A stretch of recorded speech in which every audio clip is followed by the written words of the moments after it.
महाराष्ट्र में नई सरकार का गठन हो गया, एकनाथ शिंदे मुख्यमंत्री बन गए। उद्धव ठाकरे और शिंदे गुट की लड़ाई देश के सर्वोच्च न्यायालय में है और अगली सुनवाई 1 अगस्त को होगी। लेकिन इस सबके बीच जो चीज महाराष्ट्र की सियासत में नहीं बदली है और लगातार चल रही है वो है जुबानी जंग, खासकर संजय राउत को लेकर। अब यह बात तो सर्वविदित है कि बागी विधायकों, सांसदों और शिंदे गुट के अन्य सभी नेताओं की सबसे बड़ी नाराजगी उद्धव ठाकरे के खासमखास और राज्यसभा सांसद संजय राउत से है। सभी का मानना है कि राउत की वजह से ही शिवसेना में आज के हालात पैदा हुए हैं। वहीं ताजा मामले में शिंदे समर्थक शिवसेना गुट के प्रवक्ता दीपक केसरकर ने संजय राउत पर तीखा तंज कसा है। उन्होंने कहा कि संजय राउत तो आधे शिवसैनिक हैं और आधे एनसीपी वाले। दीपक केसरकर साईं बाबा की आरती में शामिल होने के लिए आए थे, तभी उन्होंने यह बात कही। दीपक केसरकर ने इस दौरान अदालत में चल रही सुनवाई को लेकर सत्यमेव जयते कहा। उन्होंने कहा कि अंत में सच्चाई की ही जीत होगी। शिवसेना पर दावे के बीच दीपक केसरकर ने कहा कि हमने कभी मातोश्री और शिवसेना भवन पर क्लेम नहीं किया है। उन्होंने कहा कि हमारा सम्मान तो बाला साहब ठाकरे के साथ खुद को जोड़ने में ही है। वहीं एकनाथ शिंदे का बचाव करते हुए दीपक केसरकर ने कहा कि वो तो एक आम शिवसैनिक हैं। ऐसा बिल्कुल नहीं है कि मैं शिवसैनिकों को बाला साहब के विचारों की शिक्षा दूं, लेकिन उद्धव ठाकरे के लिए मातोश्री की महानता को बनाए रखना जरूरी है। कभी कभी हमें अपने आसपास की अराजकता पर ध्यान देना चाहिए। बाला साहब के बीच आने की किसी की हिम्मत नहीं हुई है। बाला साहब का विचार था कि मैं अकेला रहूं तो भी कांग्रेस के साथ नहीं जाऊंगा। हम उसी के साथ आगे बढ़ रहे हैं। क्या हमें कांग्रेस की ओर झुकना चाहिए? सबसे बड़ा सवाल यही है, या कहते हुए केसरकर ने उद्धव ठाकरे को बाला साहब ठाकरे के विचारों की याद दिला दी। इसके साथ ही संजय राउत पर अटैक करते हुए दीपक केसरकर ने कहा कि उनके दिमाग में भ्रम है। केसरकर ने कहा कि संजय राउत शिवसेना के 50% और राकांपा के 50% हैं। सिर्फ बाला साहब से प्यार करने का मतलब यह नहीं है कि वो शिवसैनिक बन गए। संजय राउत की आलोचना करते हुए उन्होंने कहा कि जो शिवसेना और राकांपा से प्यार करते हैं उन्हें नई परिभाषा देनी होगी। उन्होंने आगे कहा कि मैं एनसीपी में था तब मैंने इस्तीफा दे दिया था। शरद पवार एक बड़े नेता हैं और मैंने कभी उनकी आलोचना नहीं की, लेकिन जितेंद्र आव्हाड ने मुझे पवार से दूर रखने की कोशिश की। उसी तरह संजय राउत भी अपनी काबिलियत दिखा रहे हैं। गौरतलब है कि एकनाथ शिंदे गुट की ओर से लगातार संजय राउत पर हमले किए जाते रहे हैं। कई बार शिंदे गुट के नेता दोहरा चुके हैं कि संजय राउत अपने दम पर एक भी चुनाव नहीं जीत सकते हैं, लेकिन जनता के वोट से चुने गए विधायकों को लीडरशिप से दूर रखते रहे हैं। एकनाथ शिंदे गुट ने गुवाहाटी में रहने के दौरान भी कहा था कि यदि उद्धव ठाकरे संजय राउत जैसे लोगों को किनारे रखते हैं तो हम आकर बात करने के लिए तैयार हैं। Bureau report, news of India. इस्तीफा देकर शिंदे गुट में शामिल होने वाले रामदास कदम के निशाने पर उद्धव ठाकरे से लेकर शरद पवार तक हैं। अब उन्होंने उद्धव ठाकरे के बेटे आदित्य ठाकरे पर निशाना साधा और कहा कि अंकल अंकल कहने वाले आदित्य ने मौका मिलते ही सबसे पहले उनकी कुर्सी छीन ली और इतना ही नहीं, उसने मेरे कामों का श्रेय भी लूट लिया। रामदास कदम ने कहा कि उन्हें अंकल बोलते थे, लेकिन उनकी कुर्सी ही छीन ली। उन्होंने दावा किया कि पार्टी से निकालने से पहले मातोश्री से किसी ने उन्हें कॉल करने की जहमत तक नहीं उठाई। रामदास कदम ने उद्धव ठाकरे के बेटे आदित्य ठाकरे पर निशाना साधते हुए कहा कि कुछ भी बोलने से पहले उन्हें अपनी उम्र का ख्याल रखना चाहिए। रामदास कदम राज्य में 2014 से 2019 तक पर्यावरण मंत्री रह चुके हैं। उन्होंने कहा कि उन्होंने ही 2018 में सिंगल यूज प्लास्टिक पर बैन लगाया था, लेकिन सारा क्रेडिट आदित्य को चला गया। रामदास कदम ने बताया कि जब मैं पर्यावरण मंत्री था तब आदित्य ठाकरे 1.5 साल तक मेरे केबिन पर बैठा करते थे। उस वक्त मैंने सोचा नहीं था कि यह आदित्य ठाकरे जो मुझे अंकल बुलाते हैं आगे जाकर मेरी मिनिस्ट्री ले लेंगे। मैंने अपने पूरे जीवन में इस तरह की पॉलिटिक्स नहीं की। वास्तव में कोई भी बाहरी मंत्री के केबिन में नहीं बैठ सकता और न ही मीटिंग कर सकता है, लेकिन आदित्य उद्धव ठाकरे के बेटे हैं। मैंने कुछ नहीं कहा। मैंने प्लास्टिक बैन का फैसला लिया था, लेकिन आदित्य ठाकरे को क्रेडिट दे दिया गया। यहाँ तक कि तब भी मैंने कुछ नहीं कहा। कदम ने ठाकरे को आत्ममंथन करने को कहा कि क्यों 50 विधायक और 12 सांसदों ने एकनाथ शिंदे को समर्थन देने का फैसला किया। कदम ने दावा किया कि जब बागी विधायक गुवाहाटी में थे तो उनकी शिंदे से बात हुई थी। इसके बाद शिंदे पार्टी में वापस आने के लिए भी तैयार हो गए थे, लेकिन यह कोशिश इसलिए नाकाम हो गई क्योंकि ठाकरे के आसपास मौजूद लोगों ने विधायकों को अपशब्द कहने शुरू कर दिए। इसके पहले ही रामदास कदम ने आरोप लगाया था कि शरद पवार शिवसेना को नुकसान पहुंचा रहे हैं और उन्होंने इस संबंध में सबूत शिवसेना अध्यक्ष उद्धव ठाकरे को सौंपे थे। कदम ने कहा कि पवार ने शिवसेना को व्यवस्थित रूप से कमजोर किया। Bureau report, news of India. Uddhav Thackeray की पार्टी का हश्र देखकर शरद पवार को इस बात का डर सताने लगा कि कहीं एनसीपी के साथ भी वही खेल न हो जाए जो शिवसेना का हुआ है। इसके पीछे सबसे बड़ी वजह अजीत पवार की महत्वाकांक्षाएं हैं। जिसके चलते उन्होंने शरद पवार से बगावत करके देवेंद्र फडणवीस के साथ सरकार बना ली थी। हालांकि अजीत पवार की बावत कामयाब नहीं हुई, जिसका दर्द आज भी कहीं न कहीं उनके मन में दबा है। इसीलिए शिवसेना से सबक लेते हुए शरद पवार ने अचानक एनसीपी की सारी राष्ट्रीय विभागों और सेल को भंग कर दिया। एनसीपी नेता प्रफुल्ल पटेल ने ट्वीट कर कहा कि एनसीपी के राष्ट्रीय अध्यक्ष शरद पवार के अनुमोदन से सभी विभाग और प्रकोष्ठ तत्काल प्रभाव से भंग किए जाते हैं। हालांकि पूर्व केंद्रीय मंत्री पटेल ने इस अचानक उठाए गए कदम के कारण का खुलासा नहीं किया, लेकिन माना जा रहा है कि शिवसेना में टूट को देखते हुए पवार ने यह कदम उठाया है। प्रफुल्ल पटेल ने यह भी बताया कि यह फैसला महाराष्ट्र और किसी भी राज्य इकाई के यूनिट पर लागू नहीं होगा। एनसीपी नेता और राज्यसभा सांसद प्रफुल्ल पटेल ने यह भी बताया कि यह फैसला राष्ट्रवादी महिला कांग्रेस, राष्ट्रवादी युवा कांग्रेस और राष्ट्रवादी छात्र कांग्रेस पर लागू नहीं होगा। प्रफुल्ल पटेल ने ट्वीट कर कहा कि हमारे राष्ट्रीय अध्यक्ष शरद पवार साहब के अनुमोदन से राष्ट्रीय स्तर के सभी विभाग और प्रकोष्ठों को भंग कर दिया है। इसमें राष्ट्रवादी महिला कांग्रेस, राष्ट्रवादी युवा कांग्रेस और राष्ट्रवादी छात्र कांग्रेस शामिल नहीं है। इसके साथ ही महाराष्ट्र या किसी भी राज्य इकाई को भंग नहीं किया गया है। पवार का यह फैसला महाराष्ट्र में महाविकास अघाड़ी सरकार के गिरने के 3 हफ्ते बाद आया है। उद्धव ठाकरे की अगुवाई वाली सरकार में कांग्रेस के अलावा एनसीपी भी गठबंधन में सहयोगी थी। सरकार उस वक्त गिर गई जब एकनाथ शिंदे की अगुवाई वाले गुट ने बगावत कर दी और बाद में भाजपा से हाथ मिलाकर सरकार बना ली। कुछ दिन पहले महाराष्ट्र के पूर्व मंत्री रामदास कदम ने शरद पवार पर शिवसेना को तोड़ने का आरोप लगाया था।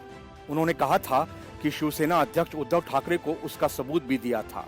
कदम ने कहा था कि शिवसेना को व्यवस्थित ढंग से पवार ने कमजोर किया है। कुछ विधायकों ने इसे लेकर चिंता भी जाहिर की थी, लेकिन ठाकरे परिवार से नाता तोड़ने को राजी नहीं थे। कदम ने कहा कि ये जो हुआ उसको लेकर हमें शुक्रिया अदा करना चाहिए कि ऐसा सरकार के 2.5 साल के कार्यकाल में ही हो गया, वरना 5 साल के कार्यकाल में तो शिवसेना खत्म ही हो जाती। 5 से 10 विधायक भी अगला विधानसभा चुनाव नहीं जीत पाते। Bureau report, news of India. विधायकों, सांसदों और पार्षदों के बाद अब एकनाथ शिंदे उद्धव ठाकरे पर अंतिम चोट करने की तैयारी में हैं। एकनाथ शिंदे एक झटके में ही शिवसेना के पूरे संगठन में तोड़फोड़ मचाने वाले हैं और इसके लिए उन्होंने निर्णायक कदम भी उठाने शुरू कर दिए हैं। शिंदे ने केंद्रीय चुनाव आयोग को एक पत्र भेजा। इसमें उन्होंने मांग की है कि उनके संगठन को शिवसेना के रूप में मान्यता दी जाए। उन्होंने यह भी कहा कि हमें शिवसेना का धनुष बाण चिन्ह मिलना चाहिए। शिवसेना के विधायक, सांसद और पार्षद काफी हद तक बढ़ चुके हैं, लेकिन शिवसेना संगठन पर नियंत्रण करना एकनाथ शिंदे के लिए इतना आसान नहीं है। हालांकि उन्होंने इस दिशा में कदम उठाने शुरू कर दिए हैं। शिवसेना संगठन में सबसे महत्वपूर्ण माने जाने वाले प्रतिनिधि सभा में 282 सदस्य हैं। एकनाथ शिंदे अब इनमें से 2/3 यानी 188 सदस्यों को तोड़ने की तैयारी कर रहे हैं। अगर वह इसमें कामयाब होते हैं तो शिवसेना और उद्धव ठाकरे के लिए मुश्किल खड़ी होगी। दल बदल कानून के मुताबिक सिर्फ विधायक और सांसद के बंटवारे का मतलब पार्टी में बंटवारा नहीं है, उसके लिए संगठन में विभाजन होना चाहिए। इसलिए यदि एकनाथ शिंदे प्रतिनिधि सभा के 188 सदस्यों को अपने पक्ष में कर लेते हैं तो यह पूरी पार्टी में विभाजन के दावे को मजबूत करेगा। उसके बाद एकनाथ शिंदे अपनी योजनाओं के अनुसार पूरी शिवसेना पर नियंत्रण कर सकते हैं। हालांकि शिवसेना इस खतरे को समझ चुकी है, इसलिए उद्धव ठाकरे और आदित्य ठाकरे इस समय संगठन को मजबूत करने पर जोर दे रहे हैं। पार्टी संविधान में शिवसेना प्रमुख से शाखा प्रमुख तक कुल 13 पद हैं। मुंबई में विधायकों, सांसदों, जिला प्रमुखों, जिला संपर्क प्रमुखों और विभागाध्यक्षों की प्रतिनिधि सभा होती है। प्रतिनिधि सभा में कुल 282 सदस्य होते हैं। यदि शिवसेना प्रतिनिधि सभा के सदस्यों में से कम 2/3 एकनाथ शिंदे समूह का समर्थन करते हैं तो शिवसेना के मुश्किल में पड़ने की संभावना है। दूसरी ओर राष्ट्रीय कार्यकारिणी के कुल 14 सदस्यों में से 9 सदस्यों को निर्वाचित होने का अधिकार है। शेष 5 सीटों के सदस्यों का चयन पार्टी प्रमुख द्वारा किया जाता है। यह सदस्य हर 5 साल में चुने जाते हैं। यह सदस्य वर्ष 2018 में चुने गए थे। राष्ट्रीय कार्यकारिणी के सदस्य पार्टी के नेता होते हैं। वर्तमान में राष्ट्रीय कार्यकारिणी में आदित्य ठाकरे, मनोहर जोशी, लीलाधर दाके, सुभाष देसाई, दिवाकर राउत, संजय राउत और गजानन कीर्तिकर शामिल हैं। Bureau report, news of India. आम आदमी पार्टी मुखिया और दिल्ली के मुख्यमंत्री अरविंद केजरीवाल की पोल तो उसी दिन खुल गई थी जब कैग रिपोर्ट ने दिल्ली की गिरती जीडीपी और राज्य पर बढ़ते कर्ज की तरफ इशारा किया था। लेकिन अब एक आरटीआई से अरविंद केजरीवाल की और करतूतें भी सामने आई हैं। केजरीवाल की सत्ता में आने से पहले बड़े बड़े दावों से इतर उनके सत्ता में आने के बाद सरकारी धन और जनता के टैक्स के पैसे की खूब लूट हुई है। केजरीवाल और उनके मंत्री छोटे से छोटा खर्चा भी सरकार के धन से कर रहे हैं। 11 जून 2022 को एक लेखक द्वारा ऑनलाइन आरटीआई आवेदन दिल्ली सरकार के जनरल एडमिनिस्ट्रेशन डिपार्टमेंट को दाखिल की गई थी। इसमें साल 2015 से लेकर साल 2022 के मध्य मुख्यमंत्री अरविंद केजरीवाल और उनके मंत्रिमंडल के 6 अन्य मंत्रियों के इलाज पर खर्च किए गए सरकारी धन की जानकारी मांगी गई थी। इससे मिली जानकारी के अनुसार मुख्यमंत्री अरविंद केजरीवाल और उनके मंत्रिमंडल ने अपने और अपने परिवार के इलाज पर साल 2015 से 2022 के मध्य 76,42,938 रुपए खर्च कर दिए। अरविंद केजरीवाल और उनके परिवार के इलाज पर इस दौरान 15,78,102 रुपए खर्च किए गए। केजरीवाल और उनके परिवार पर साल 2015-16 में 2,91,931 रुपए, साल 2016-17 में 4,37,848 रुपए, साल 2017-18 में 4,12,573 रुपए, जबकि साल 2018-19 में कोई खर्च नहीं हुआ। वहीं साल 2019-20 में 3,750 रुपए, साल 2020-21 में शून्य और साल 2021-22 में 4,32,000 रुपए खर्च किए गए। इन आंकड़ों में गौर करने वाली बात यह भी है कि क्या मुख्यमंत्री अरविंद केजरीवाल के पास 3,750 रुपए भी खुद के जेब से खर्च करने के लिए नहीं थे, जो इसका भुगतान भी करदाताओं के पैसे से करना पड़ा। इसीलिए अब यह सवाल उठ रहा है। खर्चों के आंकड़ों से देखें तो मुख्यमंत्री केजरीवाल से कहीं आगे दिल्ली के उप मुख्यमंत्री मनीष सिसोदिया हैं। साल 2015 से 2022 के मध्य उनके और उनके परिवार के इलाज पर कुल 24,84,074 रुपए खर्च कर दिए गए। उप मुख्यमंत्री और उनके परिवार के इलाज पर साल 2015-16 में 25,104 रुपए, साल 2016-17 में 3,41,005 रुपए, साल 2017-18 में 3,81,000 रुपए, साल 2018-19 में 3,82,000 रुपए और साल 2019-20 में 3,56,403 रुपए खर्च हुए, जबकि साल 2020-21 में 5,88,519 रुपए और साल 2021-22 में 4,10,043 रुपए खर्च किए गए। वहीं दिल्ली सरकार के स्वास्थ्य मंत्री सत्येंद्र जैन ने साल 2015 से 2022 के मध्य खुद पर और अपने परिवार के इलाज पर कुल 3,187 रुपए खर्च किए। इसमें मुख्यतः कोरोना काल में स्वास्थ्य मंत्री सत्येंद्र जैन के इलाज पर खर्चा किया गया है। सरकारी धन के खर्च के मामले में सबसे आगे गोपाल राय हैं, जो दिल्ली सरकार में पर्यावरण, वन एवं वन्यजीव विकास और सामान्य प्रशासन मंत्री हैं। आरटीआई में मिली जानकारी के अनुसार गोपाल राय और उनके परिवार के इलाज पर साल 2015 से 2022 के मध्य 26,74,132 रुपए खर्च कर दिए गए।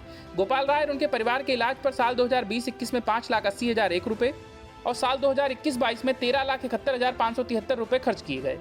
वहीं दिल्ली सरकार में खाद्य एवं नागरिक आपूर्ति और चुनाव मंत्री इमरान हुसैन और उनके परिवार के इलाज पर साल 2015 से 2022 के मध्य 5,75,937 रुपए खर्च किए गए, जबकि कैलाश गहलोत के द्वारा 27,506 रुपए खर्च किए गए। वहीं राजेंद्र पाल गौतम ने सरकार का एक भी रुपया उपयोग नहीं किया और उनका मेडिकल बिल इस दौरान शून्य रहा। गौरतलब है कि इससे पहले कैग रिपोर्ट को आधार बनाकर भाजपा ने दावा किया था कि केजरीवाल की रेवड़ी राजनीति के कारण दिल्ली की सकल घरेलू उत्पाद यानी जीडीपी दर घटकर -3.9 पर आ गई है, जबकि देश की जीडीपी इस दौरान 8.2% है। वहीं दिल्ली का राजस्व 61,891 करोड़ रुपए है, जबकि दिल्ली का खर्च 71,085 करोड़ रुपए है। बहरहाल कभी केजरीवाल कहते थे कि वे जनता के सेवक हैं और उनकी पार्टी वीआईपी कल्चर को बढ़ावा नहीं देगी, लेकिन अब उनकी कथनी और करनी में बहुत बड़ा अंतर साफ नजर आ रहा है। Bureau report, news of India. Sharad Pawar, Sonia Gandhi और सीताराम येचुरी ने मिलकर जो खेल ममता बनर्जी के साथ खेला और उनसे पूछे बगैर मार्गरेट अल्वा का नाम विपक्ष के उपराष्ट्रपति पद के लिए कर दिया, अब ममता बनर्जी ने विपक्ष को सबक सिखा दिया है। टीएमसी ने ऐलान किया है कि वो उपराष्ट्रपति पद के चुनाव में किसी का समर्थन नहीं करेगी। मतलब यह कि टीएमसी मतदान से दूर रहेगी। इसका सीधा मतलब यह कि मार्गरेट अल्वा चुनाव से पहले ही बुरी तरह से हार गई और इसके साथ ही विपक्षी एकता का घड़ा भी फूट गया। ममता बनर्जी के इस फैसले का सीधा फायदा जगदीप धनखड़ को मिला, जिन्हें सियासी मजबूरियों के चलते समर्थन तो नहीं दिया, लेकिन ममता बनर्जी ने उनकी राह में अपने फैसले से रेड कारपेट जरूर बिछा दी। असल में ममता बनर्जी के फैसले का अंदाजा तो उसी दिन हो गया था जब शरद पवार ने टीएमसी को आमंत्रित किए बगैर विपक्षी पार्टियों की मीटिंग कर ली और मार्गरेट अल्वा के नाम का ऐलान कर दिया। शरद पवार के इस दांव के पीछे विपक्ष का चेहरा बनने की उनकी चाहत थी, जिसे ममता बनर्जी ने सिरे से खारिज कर दिया। जब एनसीपी चीफ शरद पवार ने अल्वा के नाम का ऐलान किया तो उस बैठक में ममता बनर्जी की टीएमसी का कोई भी सदस्य मौजूद नहीं था। हालांकि शरद पवार ने अपनी तरफ से यह कहकर ममता बनर्जी पर दबाव बढ़ा दिया, लेकिन ममता बनर्जी ऐसे किसी दबाव में नहीं आई और अब उनके फैसले ने शरद पवार से लेकर सोनिया गांधी तक की भद पिटवा दी। इससे पहले ममता बनर्जी ने कहा था कि 21 जुलाई को राज्य में शहीद दिवस मनाया जाता है, इसीलिए सभी नेता उसकी तैयारी में जुटे हैं। टीएमसी ने यह कहा था कि 21 जुलाई को ममता बनर्जी संसदीय दल की बैठक करने के बाद अपनी चॉइस बताएंगी, लेकिन शरद पवार ने जल्दी मचा दी और इसी बात से पेंच फंस गया। वादे के मुताबिक टीएमसी ने शहीद दिवस मनाने के बाद अपना चॉइस बता दिया कि वो किसी को वोट नहीं देंगी।